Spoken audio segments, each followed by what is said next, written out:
Hi, and welcome to another episode of the Lorenzo's Music Podcast. I'm Tom, and this is a show where I talk with musicians and I talk with people who create things for musicians, and we have a focus on Creative Commons and open source and things like that. And today on the show, I have my first time, two different people calling in at the same time, guests, and also they are musicians who perform in different locations. We're going to learn all about that. So why don't you tell the people who you are and what it is you do? Let's start with the one on the left, the one in Canada. Let's start with that one. That will be me. Yes. So not only we are, in your show simultaneously, but we're also in different time zones. Mm-hmm. So there is 13 hours difference between us right now. So my name is Michał Seta, and I am a teleperformer, anonymous, not so anonymous anymore. So I have background in music, basically, and that took me through a lot of stuff, including technology. I got interested in computer programming and making my own software, and I've been a Linux user since 1997. Oh, you get me beat. and open source enthusiast. Basically, I haven't touched anything. I used to be on the Mac actually, and I haven't touched. I switched completely to Linux at the time of the Apple publicity campaign called Think Different. So you were like, think different. How dare you? Yeah, so I figured, okay, I'll do it. So I started thinking different, and so that took me through a lot of technology related things, and I've been working with artists doing multimedia art, installation. I did installation art. Music. I basically never stepped on stage without a computer. Interactive music and stuff. So I was always interested in interactive sound. So interacting with machines, playing with machines, and stuff like that. And then I ended up at a place here in Montreal called Société des Arts Technologiques, Society for Arts and Technology, the SAT. And at the time, that was like 15 years ago. Their flagship was Telepresence. They were developing software, so I got on the team developing the software for telepresence, artistic telepresence, and we were doing all kinds of projects, mostly between Montreal or Quebec, the province of Quebec, and Europe. So mostly French-speaking countries, so France and Belgium and Switzerland, and so we were doing all these things, and I started. I got interested in doing telepresence as well. So it's been with me now for a number of years. And Telepresence is the group that, or I guess I don't know if it would be a group. So both of you were in it. And before we go any further on this too, let's also introduce the second person that's on the call. And this is Dirk. Now, Dirk, where are you located? We already specified that you were both in different locations. Me, of course, too. But both of you work together and you're in different locations. Tell us about yourself and where you are and what you do. Hi, I'm Dirk Stromberg. I'm based in Singapore. I've been here for 17 years, actually, and about 20 in Asia in total. And I'm an audio engineer in part, and then also I'm interested in free improvisation and instrumental practice. So I basically build instruments, and then I work with them for a number of years, developing them and myself and working through kind of improvisational voice. And so that's when I can, I'm on tour playing a lot. And then, but I have a university job here teaching audio engineering. I teach live sound production, usually at large scale. That's what I do. So it's quite fun. And not so much to say, but I play a lot. I've been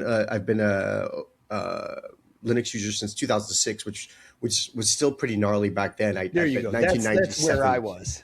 Yeah. See, 1997 was too early for me, because even in 2006, compiling kernels and that kind of stuff wasn't always that much fun for me. In the 90s, I was still learning how they worked before I was just like, I dove in. Like it didn't start making sense to me until the mid 2000s. There was more of the web 2.0 before the bubble era and all that kind of stuff. That's when I was like, let's figure this out. Let's learn how this all works. How can I make my own home recording studio?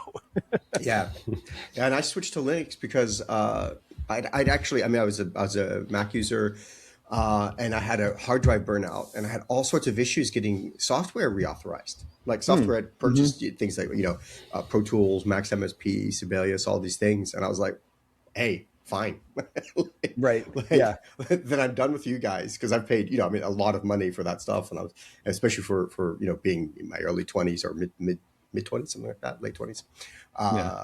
And so I've, although professionally working in production, you still run into commercial software. But in my I was going to say, practice, it's very strange for a person who teaches live audio at a school and everything to use Linux. While it makes sense, and us people that use it, we're like, oh, you can just do this, this, and this, and you can, reconfigure it or kind of hack away at it to make it do what you want. But the thing is in the real world, most people are not doing that. Yeah. Most people are like, oh, Pro Tools. Yeah. And where we are, we teach Pro Tools. Exactly. But also, and Smart and things like that. Although I'm getting away from Smart, which is an optimization software to use REW, which is a really cool software for acoustic alignment and optimization out of Italy. So it's a cool little pet project of a guy. So that's worth checking out if you have a chance. Nice. All right. Now, going back to, you guys were describing, and you had mentioned that telepresence was what it was. I kept thinking it was Telepeasants. I don't know why I thought that was the name. That's just how I kept reading it. Like, my mind was just finishing the word for me. And then when you said it, I'm like, oh, telepresence. That's much better. Telepresence is what we practice. Telepeasants is the name of our band. Oh, exactly. It is. Okay, yes. Good. So I did read it right. 100% on. Okay, I heard you say telepresence. Okay, now tell me the distinguishing marks between the two. What is the difference? Since I clearly didn't even follow that, so explain that to me. Well, the telepresence is a term that was maybe I'm not 100% sure, but maybe it was coined by the people who started developing the software for collaborating online in real life. Real time, remotely. So the software was actually made to handle all kinds of things, not only music, but theater performances. Like we've done theater and like installations / theater type of thing. So it was basically made to transmit an arbitrary number of audio channels and video channels and MIDI and OSC and at some point we also had point clouds. So we were doing volumetric video remotely in 2013, I think. So you're saying telepresence is the name of the concept of what it is. Yes, exactly. Gotcha. So it's basically like teleconference, right? That's a term that everybody's familiar with. Okay, now my mind just went, and there you go. It turned on the switch. So it was to differentiate the artistic practice from like a teleconferencing, like in a kind of a business way or or newscast way, right? Yeah. Yeah. So that was telepresence. And there is also, I discovered a new term recently. It's called teleperformance. Yes. It makes sense. Yeah.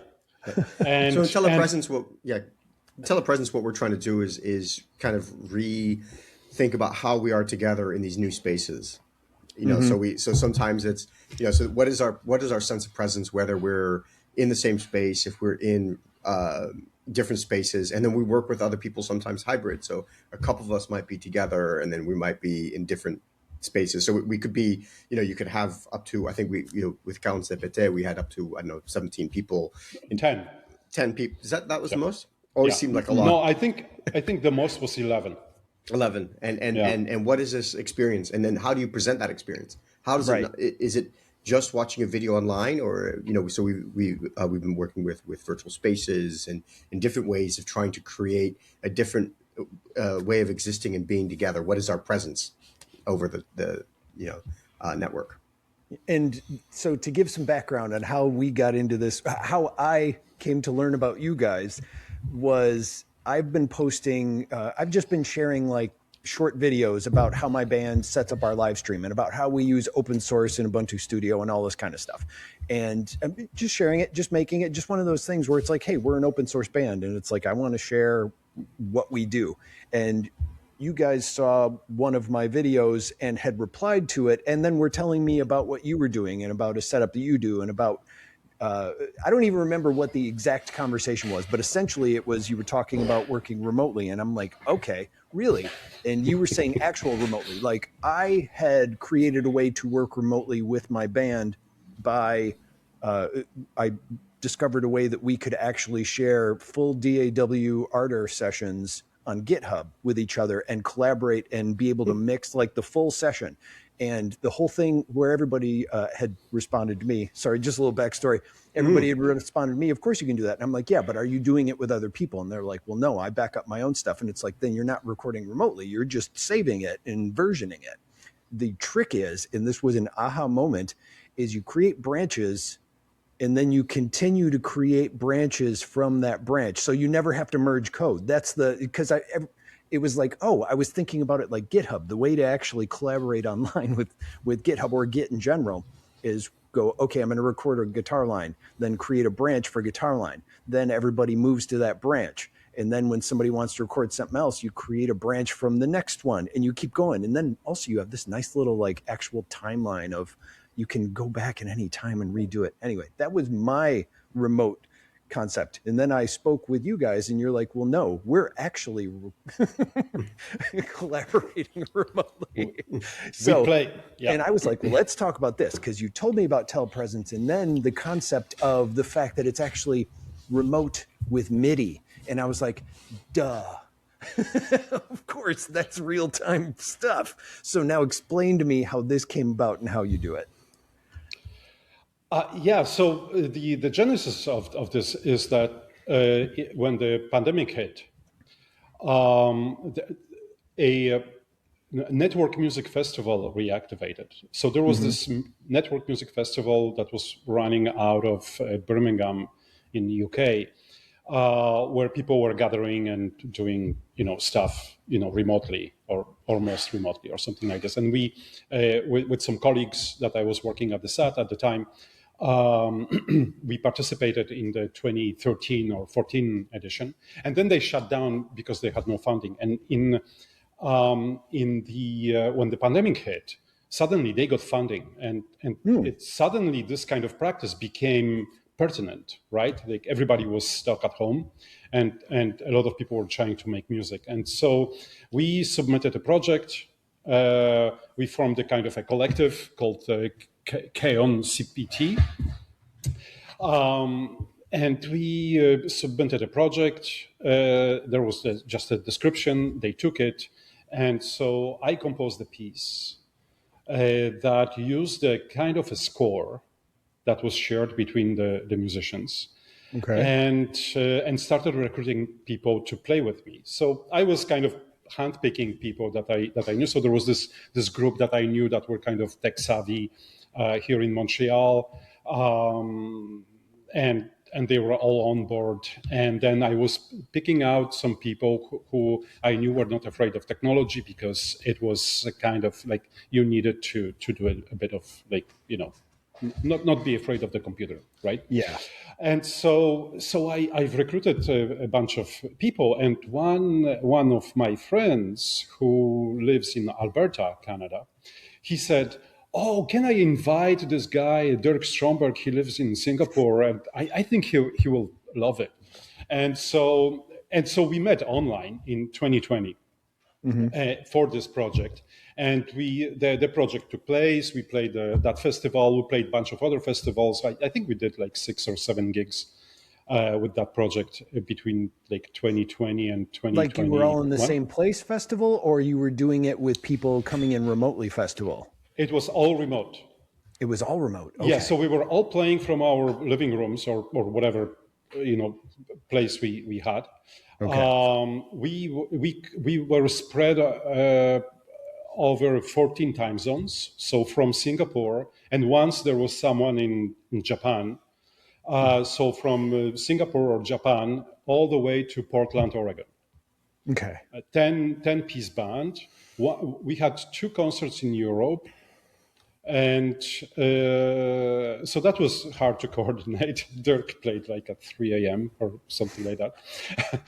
And so after that thing, so then we did another piece, and like we played a bunch of festivals. And then from that, the 3 of us, me, Dirk, and Andrew Stewart in Alberta, we kind of continued doing this practice. We played New Interfaces for Music Expression conference in 2022 and some other things. And we did also a residency at the SAT, which was the first time in 2022 that I and Dirk met personally in Montreal. And so we played in the same venue with Andrew playing remotely in a virtual space.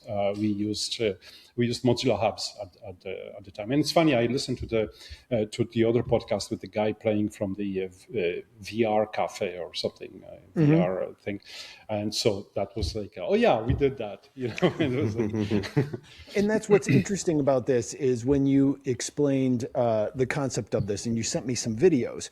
Now, the other thing too, and I'm assuming that some of the videos were captured inside of the VR spaces that you were using, and they're laid out like, it seems like something you would see in a museum, an experimental piece that you would see in a museum. So one of the videos you sent me was there were just projection screens behind a person performing in the middle. And do you record those with one person in real life and the projections? Are those all done in VR? Both? How do you get these actual recordings of these performances? Well, everything we do is real time. Well, real time ish. We're usually a few hundred milliseconds away from each other. Up to 10 seconds. Yeah, we don't want to. Let's just say real time and not talk about the details. But yeah, and so what we're doing is what we would be doing our compositing in our places. So for a while we were working with green screens and things like that, and then we would actually then stream individually into virtual reality spaces. So we would do multiple streams into spaces and things like that. Eventually what we did is we actually, part of the residency, we built our synthesis into the space. So when you as an audience member logged into the space to watch it, actually the synthesis was happening on your computer, and we were just sending control data to your computer. And what that meant was we could, we didn't have dropouts, or these things that you're talking about before, dropouts of audio and things like that. Why? Because it's being synthesized on your computer. Yeah. So we found a way to do that. And that was quite fun. And then what we decided to do was, Michal and I I think we took about a year off totally. And then we decided what we wanted to do was, I'm very much interested in live production and production value and things like this, and lighting and as well. And so I said, well, how about we just start to work on, like, can we do just a good production? You know what I mean? Like it maybe no VR, but just like, what is it? The video, lighting, sound, let's just work on that.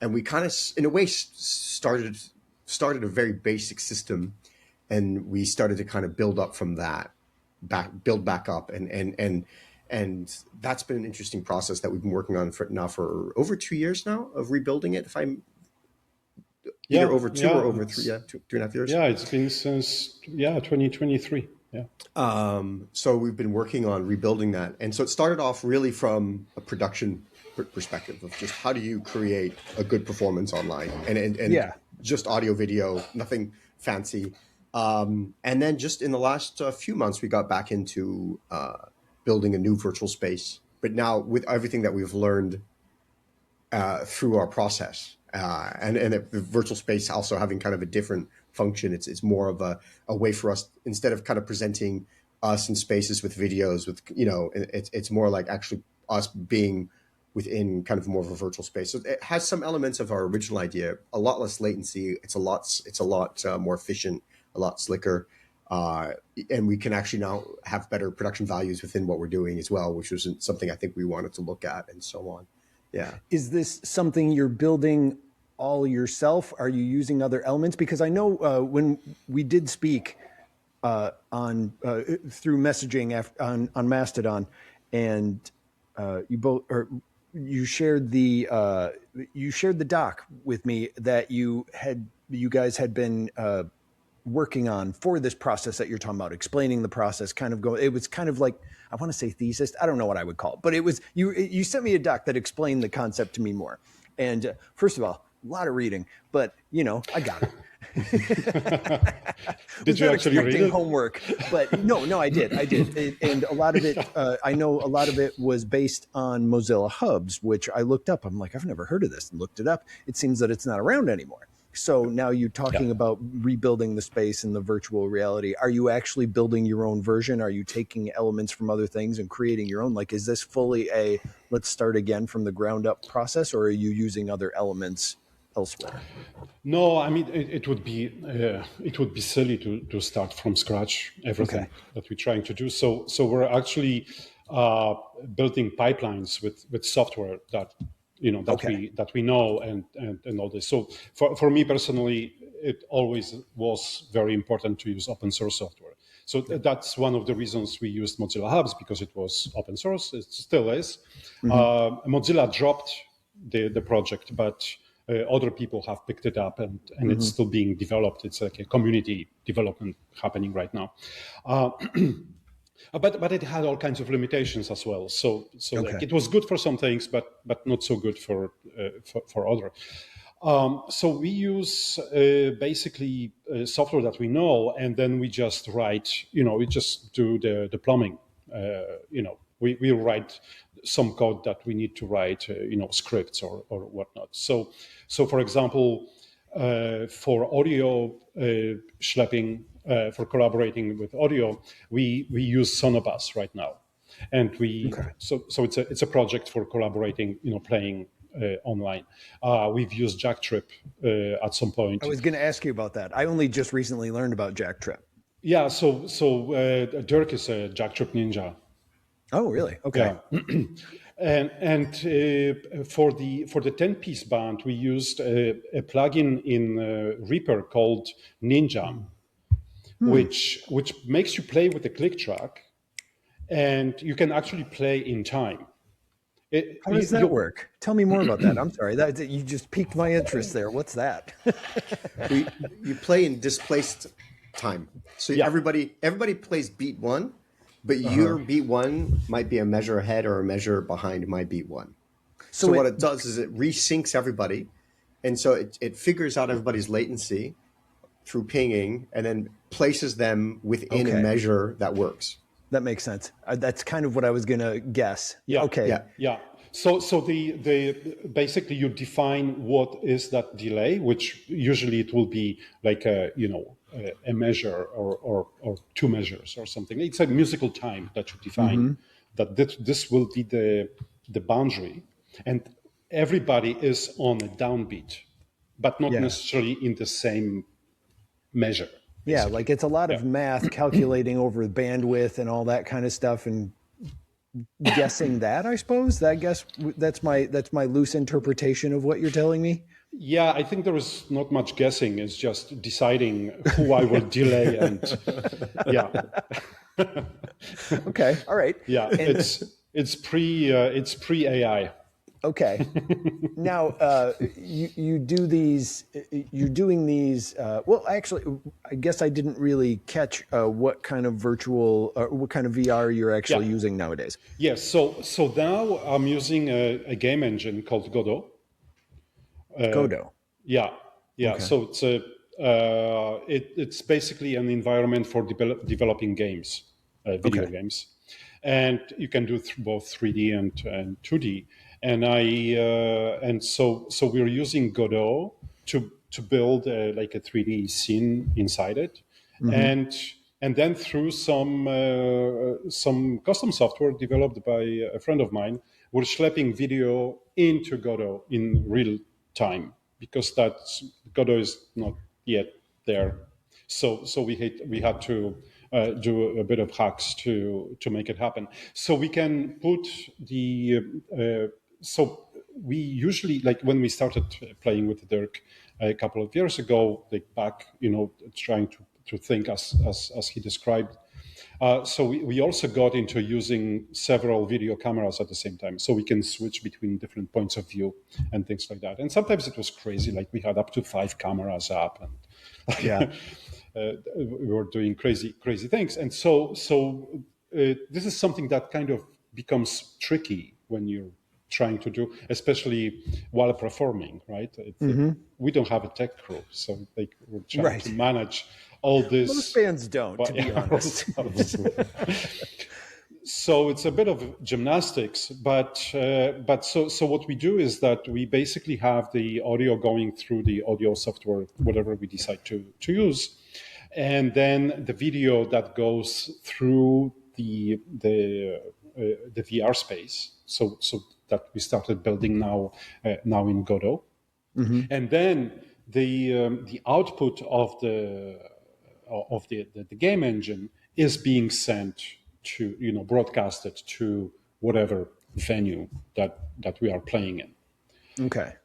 Now there was one interesting fact that Dirk didn't mention when he was describing, is that we also started working together because the pandemic is over, and we can now play in venues. And part of the thinking behind it is, how do we make a scenography that can work in a kind of a hybrid way, so that we have already played gigs where Dirk was on stage physically, and I was playing into the venue remotely.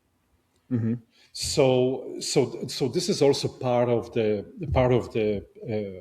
work that we're doing. We're thinking about how to make the remote work hybrid enough so that it doesn't feel remote, kind of thing. That's the ultimate goal. We haven't solved that problem yet. Yeah, and how do you approach a venue with this concept? How do you go, hey, let us play here. Great. When can you be here? Oh, we won't be here. I mean, or you said sometimes you are, but still, like, how do you approach? Because you guys, I'm looking at your site. There's a lot of events, festivals, and things that you've played at. So how do you approach these people, and also how do you find them? Well, we find one Michal finds them. I mean, he finds that in truffles. I don't know how he does it, but okay. No, he's got a good nose for them. But what we did find was conferences are always happy to have us, although we're doing a lot fewer of them for a number of reasons, which we don't necessarily need to get into today. But then I think we look at festivals, and we tend to find festivals are a lot happier if you have somebody in person. And it was really interesting that during COVID, it was like, this is cool. And we'd been doing telepresence work for, a long time before COVID, and so when COVID happened, it was like, oh, cool, I can right. You were already prepared. You're like, yeah, okay, so, I mean, not so, but you get what I mean. Like, yeah, and COVID was really cool because it also got a lot of things moving. I mean, there was a lot of things had been kind of quite stagnant. You know what I mean? Yeah. I mean, even something as simple as like it made people think ahead. And what I think is really funny, short tangent here. Yeah. I love how Skype didn't survive it. Isn't that the strangest thing? Like, it's literally, they were the people that started it, and like they went out of business right after that, and everybody was using Zoom, which was like the new kid on the block. Anyway, sorry, go ahead. No, it's I mean, Zoom's a good, with all of its problems. I remember using Zoom, I think the first time for a telematic thing in 2018, and being like, what is this? Why does this exist? And oh, it's pretty good. And then, I mean, I still use Zoom. It's, still part of my work and so on. Yeah. But we do find that post-COVID, people are like, no more. I mean, I think there's a Right. definite trauma that people have from telematic work because it was this thing that everybody's forced into, and it's reminiscent of that. So we do find that doing hybrid performances where someone is in the space, whether it's one of us or another collaborator that we then rope into it and force them on stage with us, remotely waiting. But we do find that is the case, that there's a lot less stomach for purely hybrid work than there has been in the past. But there are a few really cool exceptions of people who are like, this is interesting. This is cool. And it's nice because some of these places we play at kind of every year, and it gives us also a platform to develop because, every performance brings its own challenges. We rehearse quite a bit. We have to do a lot of testing. There's a lot of time spent, going, hello, are you there? Can you hear me now? 10 seconds later, yes. Oddly enough, when we were setting up for this call, we had a good 2 minutes of that, didn't we? Oh yeah. This guy Dirk couldn't figure out this Pipewire. He had like 7 instances of Google. He's trying to patch him to his headphones. But yeah, I mean so I think this iteration that we've been going through, we do kind of iterative work. Kind of each year we have a new project for the iterative work. It seems to be by just kind of the way it's worked. And we kind of every year we go, okay, we've got this new thing, and we develop it for a year, and that's been really kind of fun. But yeah, we're always looking for more places to play. So keep your ears out for us as well, by the way. All right. And one of the places that I saw was a place that I almost went to. I actually was approved to do a talk at it, but I ended up not being able to go. And it was at the Linux Audio Conference in France. Yeah. Did you guys? Was anybody physically there, or was that an all remote? I was in Melbourne, I think, at the time. Yeah, and I couldn't go. I wanted to. Yeah, but I wanted to too. Yeah, so I think in 2013 or 2014 at Linux Audio Conference, when it took place in Graz, I did a telematic performance with the people here in Montreal. We had a project, the same one that we've shown at the Network Music Festival, in 2013. So yeah, that was Linux Audio Conference is a great platform for this because usually it's hosted by some kind of university, some kind of academic institution. There are a bunch of geeks behind the organization, and they are not afraid of jumping onto this kind of adventure where there are a lot of unknowns, right? Yeah. The festivals, it's a little harder because a lot of people that's just my theory. They're not used to this, so maybe they don't want to take that kind of risk. And then also when we apply to festivals, we send them a deck rider, and we ask for a very robust internet connection, right? And some venues just don't have it. I approached the venue here in Montreal once. We wanted to do a gig where we both were on stages somewhere. And the venue told me, well, no, our internet connection is not going to hold up. What's the minimum that you need usually, out of curiosity? I think that the bare minimum would be like 50 megabit a sec. Well, 30. We could make it with 30 megabit. We make it with 30. Yeah, symmetrical. But no Wi-Fi, right? Like we need to plug in, to a direct connection. Okay, wired because we're sending audio and video, both ways. But we did a really interesting one. We did, and this was I really like the spirit of this one. Was working with Apple 33 in Nantes in France. And they did not have a wired connection, and in fact, they didn't even have Wi-Fi. They were running off like a GSM signal, like a 3G, I think, even signal, and it was wild. And what I liked about it was like, oh no, we're going to make this happen no matter what. I mean, vague memories of how well it went, but it was really there is this kind of guerrilla like, well, why does it have to be this way? We're very much okay. We want this internet signal, but then I love working with people who are like, no, but we want this to happen, and it won't happen otherwise. And I like that. You know what I mean? Because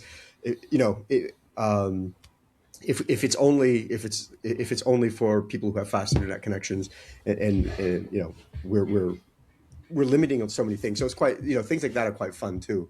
They're very different though. They're very different experiences. That you have to start to kind of think, well, what's important to you? And it's sound, basic video. Yeah, exactly. And Dirk is an audio engineer, right? So like he, when he shows up at the venue, he says, I'm not playing up on anything below 48,000 hertz and 96-bit, and then with Apple 33 in Nantes, they're like basically punks, doing noise, lo-fi stuff and stuff like that. So it was like a good experience, Yeah. But definitely symmetrical internets. It's always a problem. We find. I mean, Singapore's blessed with. I think I have 5 gigabit internet at home. Wow. I mean, not that I have any hardware that supports it, by the way. I mean, but it's there if you need it. It's there if you need it, and if you could, it's all running at gigabit at home, but the whole network. But yeah. But then, of course, like in most places in the world, it's much more problematic. And I've had, like when I was at Linux Audio Conference, I was actually visiting my friend in Melbourne. So my joy was, how do I set this up in my friend's son's room? Set up all the lighting and everything, and do it at 3 a.m, somewhat coherently. That's how I ended up upside down. That's right. He told me about that. He sent me that video. Upside down was a different gig. Oh, was that it? No, that was that one. Okay. Yeah. But it's so I mean those are the fun things. The idea is that it's a living project. It's not just we have to be in our space and it has to be this sterile studio, but this idea of like, well, how do we do it in this venue, or while I'm on the road, how can I make it work? We did a series where Michal was in his van performing, and that was wildly fun. So he had his whole lighting set up, and he performed in the back of a van, like a kidnapper. It was amazing.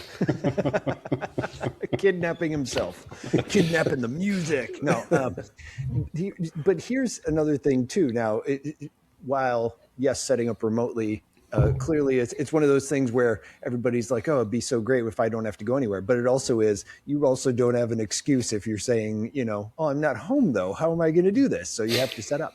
But the other thing too is, with performances and you guys using all MIDI, you're not a traditional, like you're not 2 guitarists and a drummer playing remotely. You guys have your own MIDI instruments, your own, the style that you do is not like straight up rock and roll band.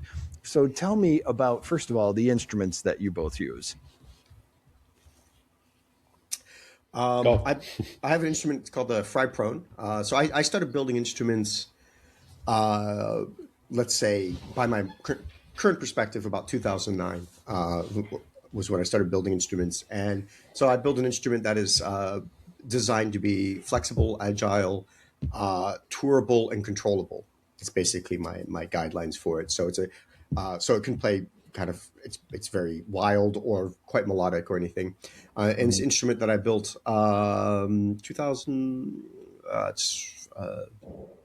2021, I think, 2021. Yeah. And so that's my main instrument, and that's what I've been working with for the last 5 years and developing and so on and iterating through. And it's basically works as an access point that my laptop logs into.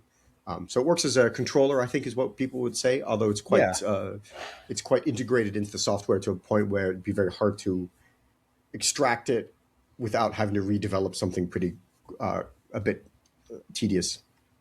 Yeah. So that's my main instrument. And that's what I tour with as much as I can. Okay. And how about you? Yeah, and I reappropriate things.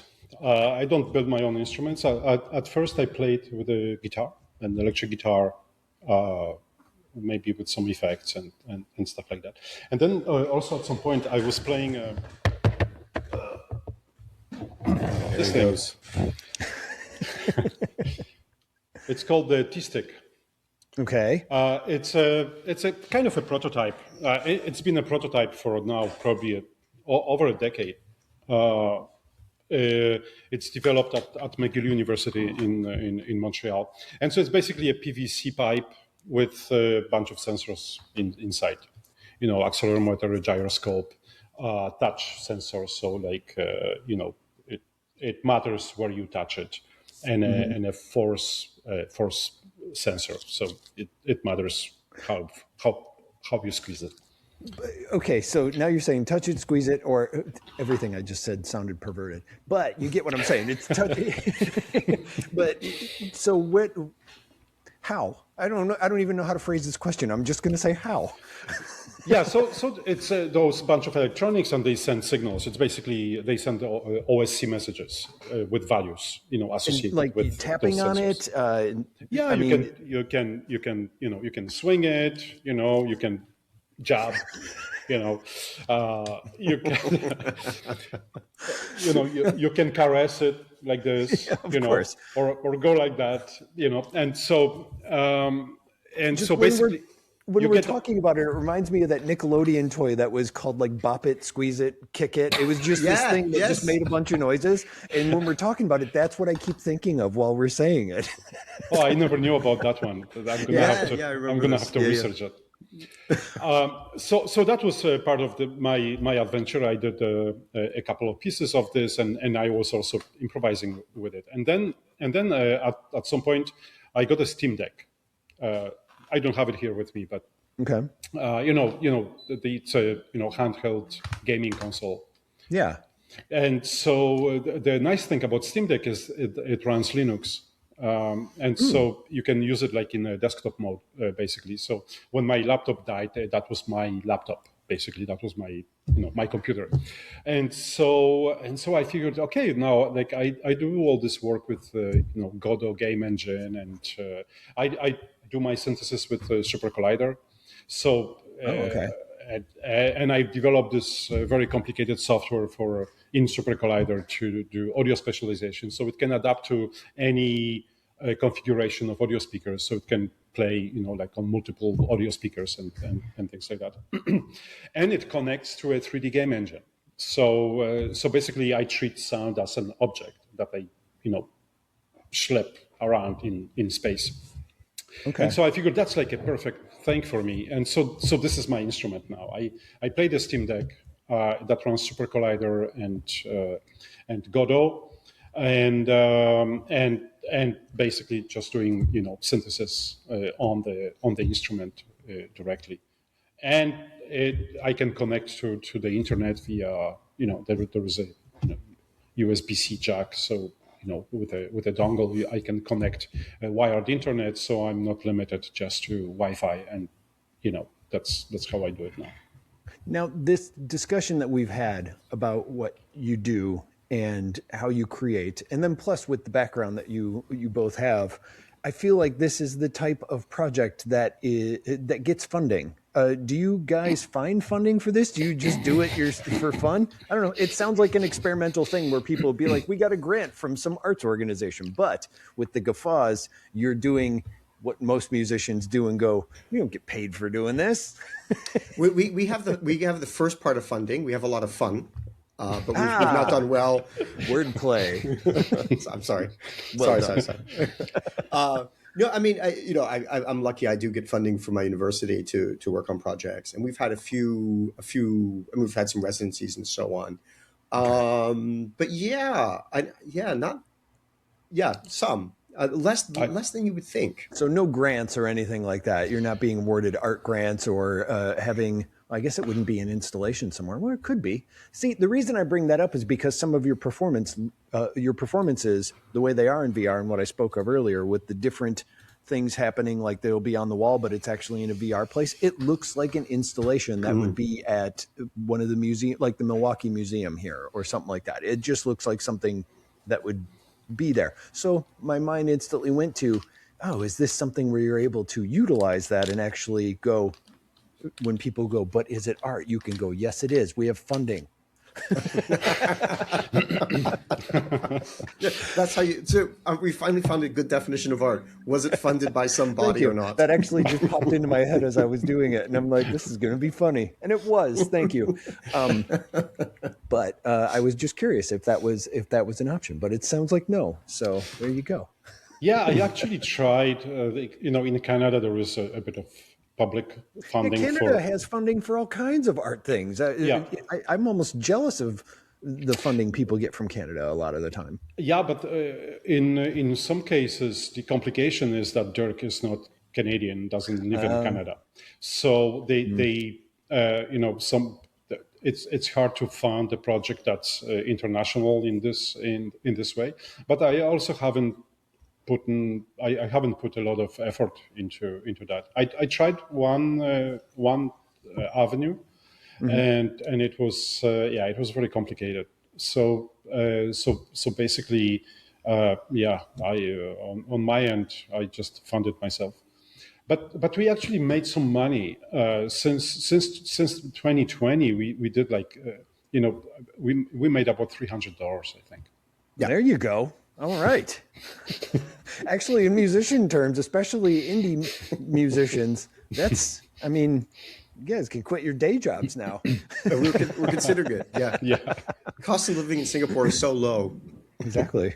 No, now if people wanted to check out a lot of how you do this, or possibly even wanted to try it themselves, is there a place where people can learn more about this process you do, or is it really just something you're both, or not both, but you and the people you work with kind of work on, and it's not really readily available yet? I mean, I guess if people are really curious about this whole concept, how would they go about researching what you do, if that makes sense? Yeah, that's a good question. At some point, we do have a GitLab repository somewhere, but most of the projects are private. There may have been a project that was not private. The problem is that we're using the repository to also exchange some notes and things like right. You're actively using it for what you do. There's no separate public one where it's like, okay, here's the main setup, and then you have a private one. Kind of like if you had a website, you wouldn't have a public repository, but you might have one of the template that you made for it. Yeah. Sort of thing. Yeah. Yeah, and at some point I was thinking about maybe describing some of these things, or publishing the setups that we've done. Is just I never got around to it because with the day job life and and this it's kind of I have to prioritize what I will be working on. Right. But yeah, I mean, yeah, it's weird. We don't even list the software that we use. We should do that. We do have a website, and so we do have a website. Right. Should be and that was going to be what I was going to next. I'm like, okay, if there's nowhere to do that, I know there is your website. And also, I learned about the previous stuff that you had used because you had written that. I just want to call it a thesis. I still don't know what to call it. It was an article for a conference. An article. Okay. Yeah. All right. Yeah. So there was this conference called New Interfaces for Musical Expression. Okay. Where all kinds of things related to music and instrumentation, technology involved in musical expression are presented, and gotcha. I wrote that article that describes one of the experiences that we did. Right, and that's where I was going with this. Is so then, if people did want to just see what it is you do, where could they go do that? So we have a YouTube channel called Telepeasants. So that's basically the only place right now where people can go. But we put everything there. We do a performance. We record it if we don't forget, and then it ends up on that video channel. And then of course via the website and the YouTube channel, people can reach out to us. We love talking to people who are curious about this or who would like to collaborate. We've collaborated with other artists. We did some threesomes. Right. Yeah. And the website is telepeasants.space, correct? Exactly. Yeah. Okay. All right. And that's Telepeasants spelled AE. Yes. And yeah. Yeah, the old school. Yes, yes. Yeah. The proper English before we got hold of it and made everything. We were like, why is that over there? You know, I don't know. Yeah. I don't know. I know how dumb us Americans sound. Don't worry about it. Okay, now this actually has been that makes it sound like I wasn't expecting it to be, but that's just the way it came out. This has been great, is what I was trying to say, and I want to thank you both so much for talking with me today. Great. Thank you Thank for you so having much, us. Tom.